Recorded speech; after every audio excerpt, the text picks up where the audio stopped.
Hi there, this is Mike Thompson and welcome to another installment of Strictly Business. This is a collaboration between OSU and the University of Rio Grande. And with me is co-host Brad Bast. How's it going? It's going well, Mike. How are you today? Not too bad. Good. Just got through the St. Patrick's Day weekend or whatever. Was a participant in the first annual St. Patty's Day parade in Gallipolis. Excellent. I was one of 3 people wearing a nice kilt. Oh, really? Yeah. Are there photos? Yes, there are on my Facebook. Really? Okay. Well, I guess all the viewers will have to go check those out and kind of see. And the thing that surprised me, which I always get whenever I wear a kilt, is it's invariably the next thing people ask, what do you wear under it? Right. Well, I don't ask you. Well, right. You know. Was it cold? Was it cold that day? No. Okay. It was very comfortable. But nobody asked me that question, which was somewhat refreshing. Really? It's just one of those things, which I have lines ready and prepared for those. Well, it must be something you want to talk about because you brought it up. Yeah. Okay, well, anyway, today we're featuring Craig Lund, the owner of Value Added Business Services. Can you tell us? Yeah, Craig. We asked Craig to come on the show today. Craig has been a client that's worked with our Small Business Development Center there at OSU for a number of years. At one time was a tenant of our Endeavor Center there, and kind of a period of his business that the transition fit the incubator model with his business. So we really enjoyed having him there. But the reason I've asked Craig to come on today, he has a really unique perspective on business and the change that every business owner is faced with throughout, any period of their business ownership. Being entrepreneur, means you really need to be able to deal with change in your business. Is this just change in general, or business models? Change in general, everything. In business models, customers, you name it. Change happens in business. Right. And if you're not prepared to deal with and adapt to the change, you're going to fail. Right. And Craig has gone through a lot of changes in his business over the past several years, and proud to say he's still sitting here with us.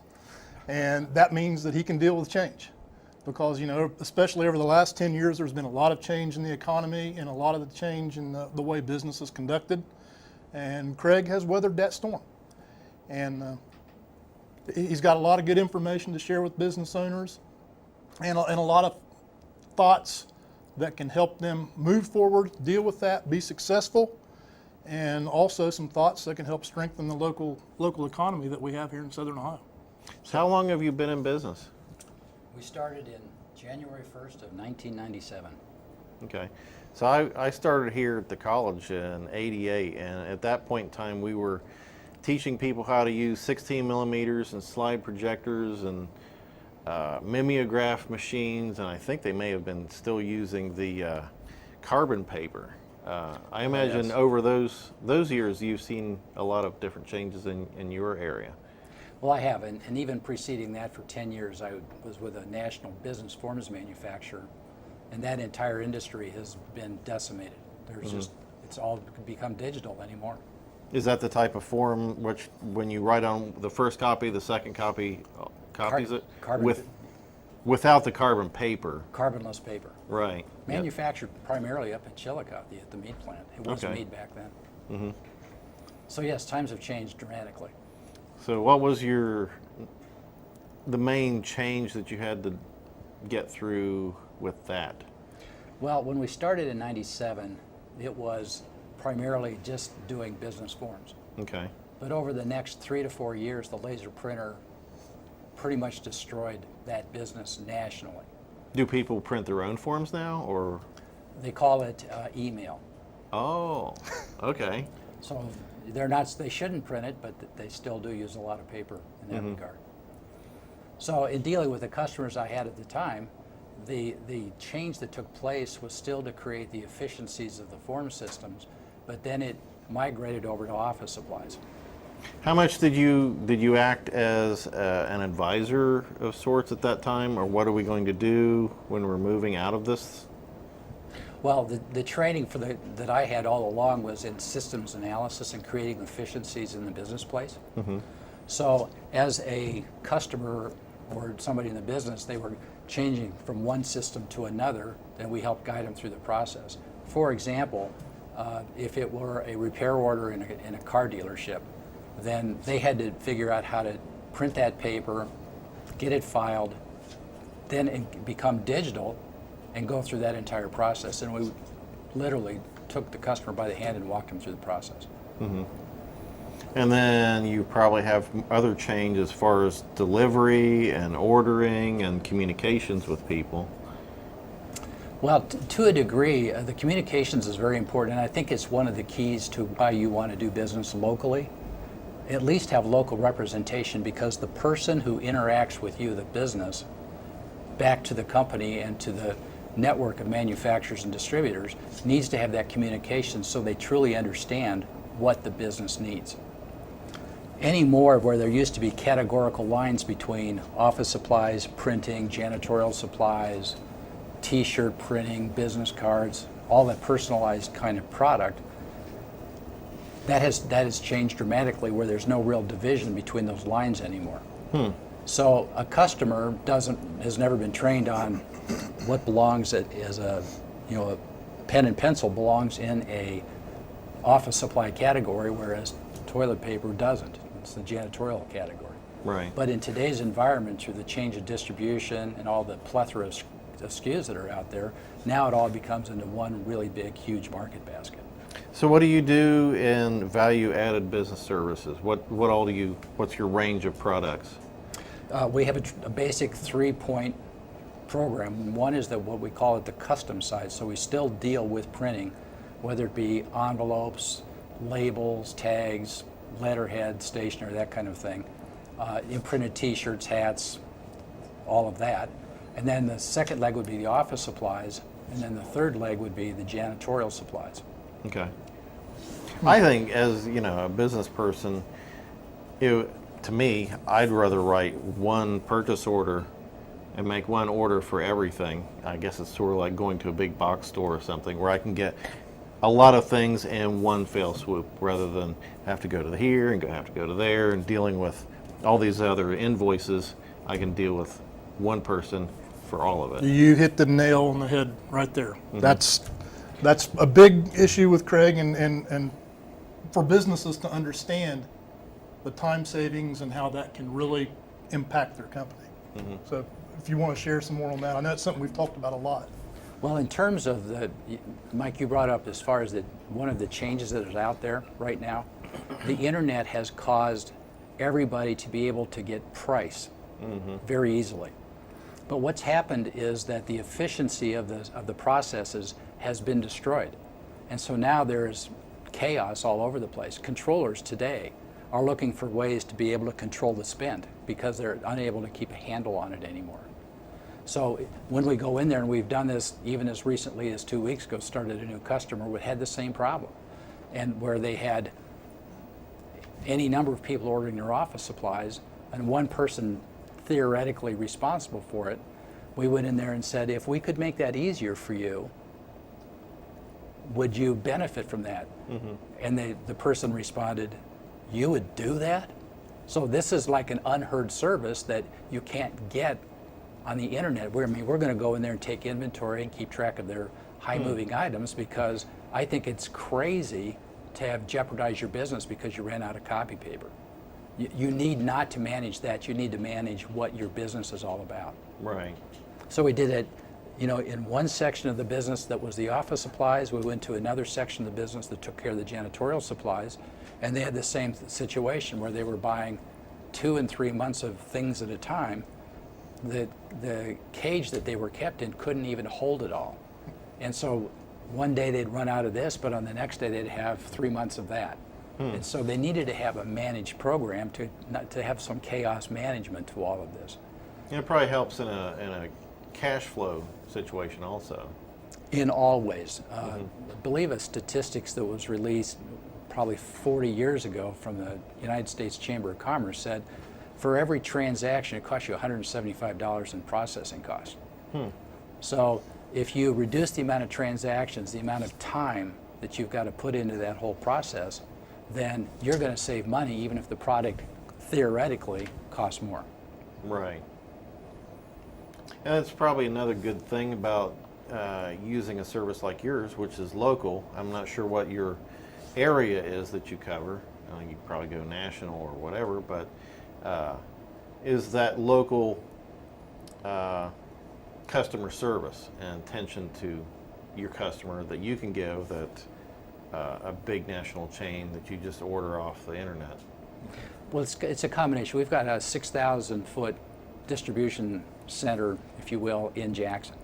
So we sit near the intersection of 32 and 35, and we can get to anywhere in this marketing area in any direction and within 45 minutes. So if in fact you had one of those items that was critical to you and you somehow ran out, it's conceivable you could get that in an hour. Okay. And so to have that backstop, if you will, is, it's nice to have for the customers.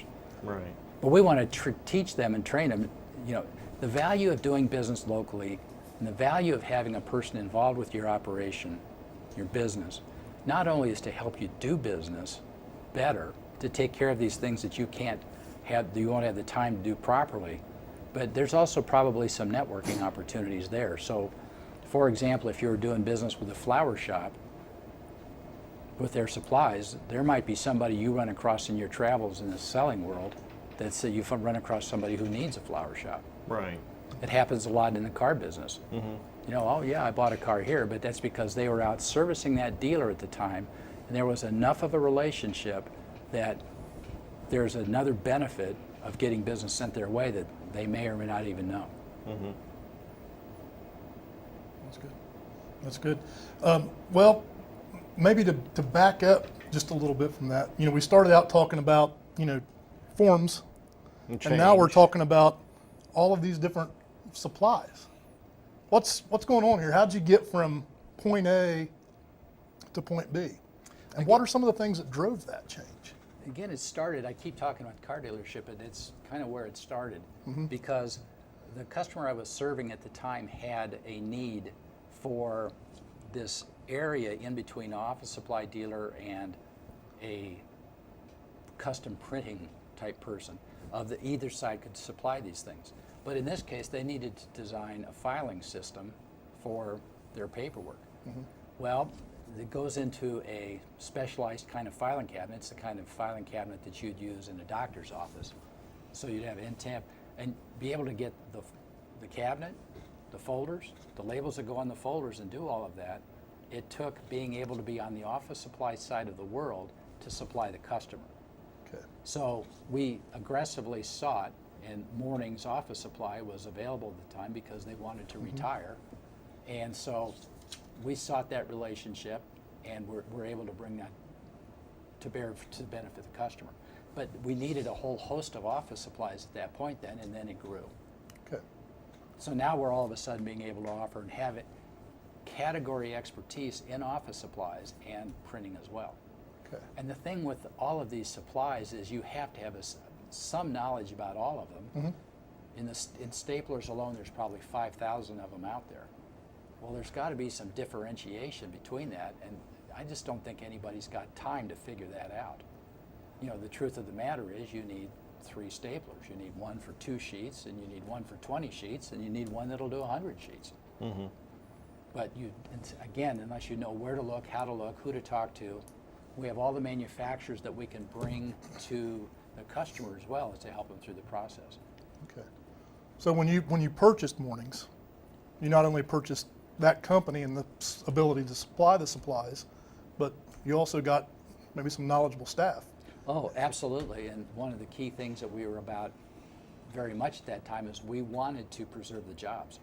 This was not go in and take the accounts and decimate everything. That we did not want to do. There's some really good people there. And It's a small town. That would not be looked at favorably, I wouldn't think so. Right. Right.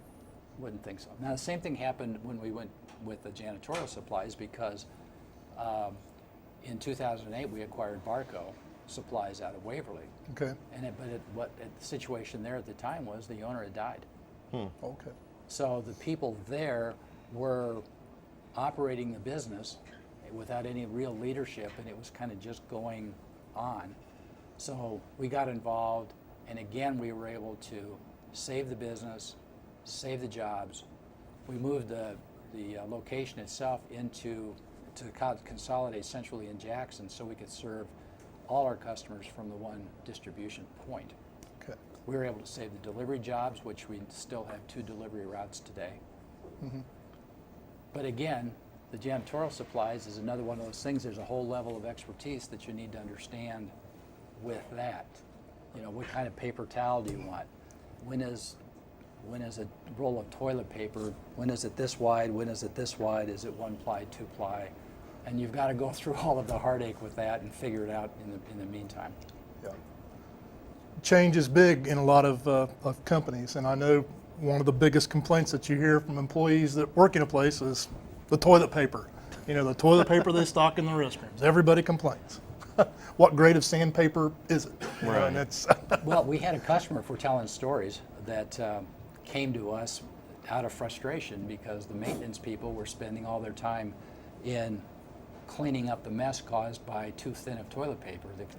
The kids were either putting half the roll into the toilet, or they were punching holes in it and decorating the side of the stall with it. It wasn't pretty. The maintenance people were spending an untold amount of hours just cleaning it up. We fixed the problem quickly by giving them the right toilet paper. It all went away and That's save the money in the amazing. long run. and saved them money in the long run. It's amazing that sort of thing can have that kind of impact on you. It's the little things. Yeah, it is. It's the little things. But the key to it is, and if I had a message that I would give to small business, is that the relationship that you can establish with your customers, to have it be a partnering relationship and not an adversarial one. An adversarial one dictates what's the cheapest, not the best. Right. A partnering is, let's look at this problem in a whole and fix the problem rather than continuing to perpetuate it. And if you do that, you're going to do that better because you're here. We live with you. We're going to go to the grocery store with you. We're going to see you in church. Our kids go to school together. We got to live with these problems. Right. So if we have a partnering attitude to deal with all of this, then there's going to be a much better chance to grow for everybody. Right. And quite frankly, the key to growth of small business is you got to grow. And when we grow, we create jobs. And the repeat business. The repeat is key. The repeat business will create jobs too. Right. But I think we can create a lot of jobs in southeastern Ohio. Now that's not where you started out. What's a little bit of your history as far as the job? You know, I think you were in different types of sales Oh, this is back when personally. I lived with, what was her name, Pebbles on the Flintstones? I don't think floorboards had, cars were in floorboards then. Right. But yeah, I do have a sales background, so everything from magazines to cookware to, Is there something you learned through each of those that brings you to this point, or a common theme that has made any of those successful? the common theme I think is really more on the business to business kind of transactions. And what I really learned is that people are really great. And if you don't avail yourself of that opportunity to get to know them and find out what their real needs are, then you're going to be left with nothing but price. Right. And that's what the world through the internet is trying to shove their way. Right. So And you can get one or two sales out of price, but you won't get the repeat customers without the service. but there's ways to give back, because being involved with the SBDC as an advisor to them, I see the same problems and the same things that happen to most of small business. You get hunkered down because the big guys are invading constantly, and unless you've got a relationship that only you can do, you're Right. the only one who'll ever have that relationship, and that's what will hold you through the end of the day. So you started out in your business incubator, is that right? Yes, started out, well, sort of. You eventually evolved. Maybe tell a little bit about how you started out with your company and then the business incubator became a home for you in part of that transition period until you really were set and stabilized and to move on to a bigger facility. It did at the time when Jerry was there. But what really started this was Dan Rogers, who was the general manager for USEC at the Piketon plant. And in the Chamber of Commerce meeting, he said to us that we want to do business with businesses that are located here. So I listened to his words, and we got together with Jerry, and we moved into the Endeavor Center. And our business with the atomic plant has flourished because of that, because we were right there to meet their needs firsthand and solve some of these problems that they were dealing with on an everyday basis. And there were some unique things that we did there too. But the bottom line is none of those things could have been done unless that relationship had been established. So from that time, you have moved out, and you're not part of the Endeavor Center, or? The Endeavor Center has gone through changes itself. I mean, the primary 2 or 3 of us that were there, I think maybe only one is left now. Right. But the other one's gone on to great things too, Steve Moore. But yeah, the purpose of that we filled in the center was no longer really needed to be there. And we had gone through our term of life, so to speak, as far as the incubator life. Right. And then we really did consolidate down to Jackson. We had retail stores in Chillicothe. We had a retail store in Portsmouth. Once upon a time, there was a retail store in Gallipolis. Right. We had a retail store in Charleston, Dunbar. And what we found is that through the change of the times, there was no longer a retail viability to the supplies business.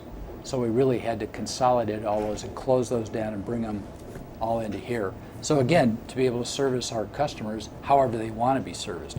Do they want to do it by e-commerce? They can. If they want to do a phone call, they can. If they want to stop in, they can. If they want to have a salesperson call on them, they can. If they want to fax it in, we don't really differentiate. It's whatever they want. It's what we're going to do. Right. Okay. But a part of that whole process was, learning the business, adapting to the different marketplace that you were in and how businesses evolved over the last 15 to 20 years. And Adapting to that change. And they continue to change. And it continues to change on a daily basis. I think the saying goes that the mother, or innovation or invention is the mother of need. So once the need is identified, then you can innovate.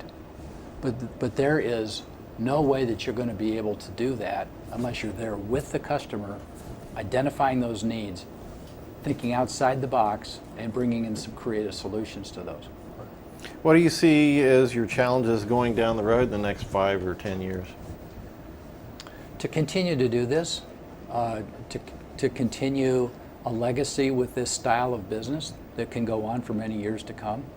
I feel a responsibility for the people that work with value added. I feel a responsibility for the customers that we have, and I want to help keep them in business as well as ourselves too. So there's an awful lot of education I think that's got to be done. I think because since 2008 when the economy tanked, that we were doing everything we could to survive, and the people who are left need kudos for being able to do that. So, but times have changed again. So it's not all about price anymore. Now that we really understand that it's more about process, because that's where the biggest opportunities to save money for everybody is. Right.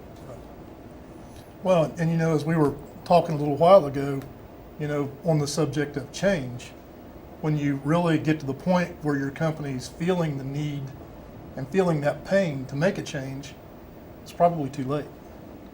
You've got to be looking for those subtle signs to keep up with that curve, to keep ahead of it, and be ready and not afraid to make that change.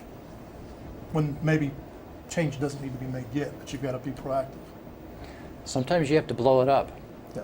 to make it all work. There's stories.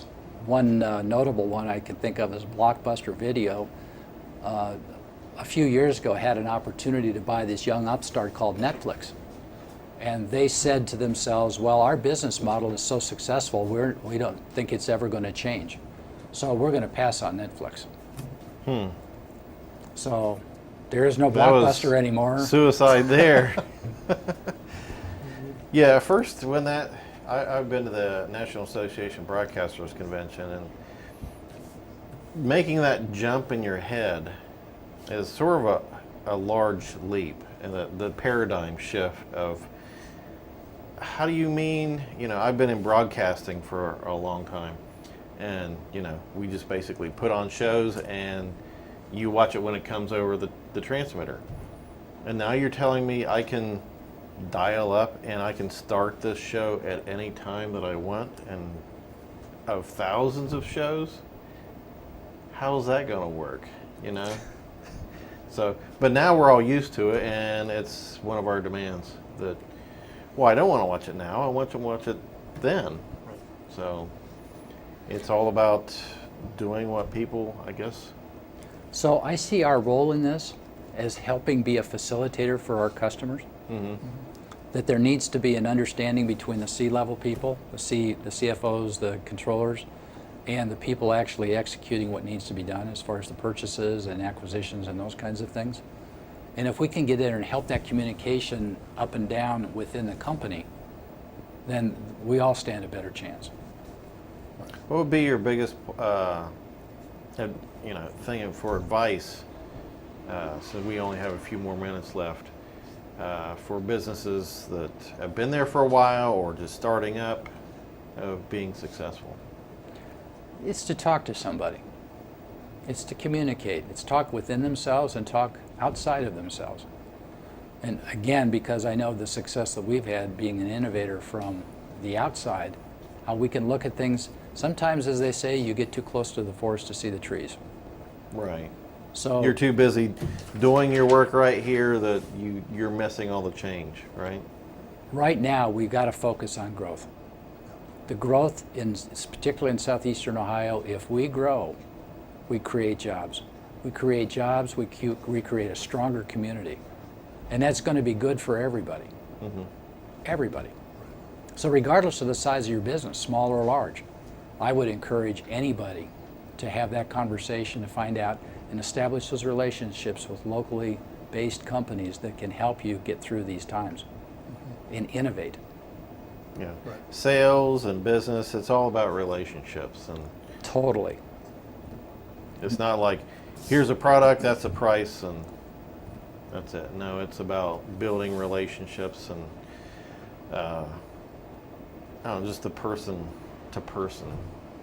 things that you It's a can do. long-term solution. The short term is get on the internet, find a price. Right. The long term is have the courage to build a relationship and trust. Yeah, it's the confidence in just having that relationship with somebody that you know as a business partner, and it's comforting. It gives you a peace of mind and Yeah, I maybe know a somebody's got my second set of back, ears, I right? guess. Yeah, exactly. If I ran out of something or need something done, I know that I can pick up my phone and Make a That phone guy- call to somebody who knows the answer. right, and It's he about knows my having that business. resource and- base. Yep. And you can concentrate on what your business does, not taking care of the supply side of things. Mhm. Let the expert take care of it. Right. So, do we know who's going to be on next time? I don't think we know for sure yet. We don't know. Okay, Yeah. I wasn't sure. We've got some folks in the queue, but we just need to confirm with them. Okay, just have to tie him up and drag him back. Oh, that's over right. here. We will do that. So in a half an hour at 3, we're going to have Voice of Rio Grande, and we're going to have the 2 deans for the college or the University of Rio Grande here talking about AQUIP, and I can't remember what the other thing is, but that might be an interesting show to watch coming up at 3 on Channel 17 here. Thanks for coming on, You're welcome. Mr. Thank you Lund, very much, Craig. and sharing your expertise and your ideas and advice for success. So, anything else? That's it. Really Okay. appreciate you coming on. Oh, you're welcome. I was really glad to be here and share the ideas. Okay. Well, thanks for watching another installment of Strictly Business, and we'll see you in next month. And thanks for watching.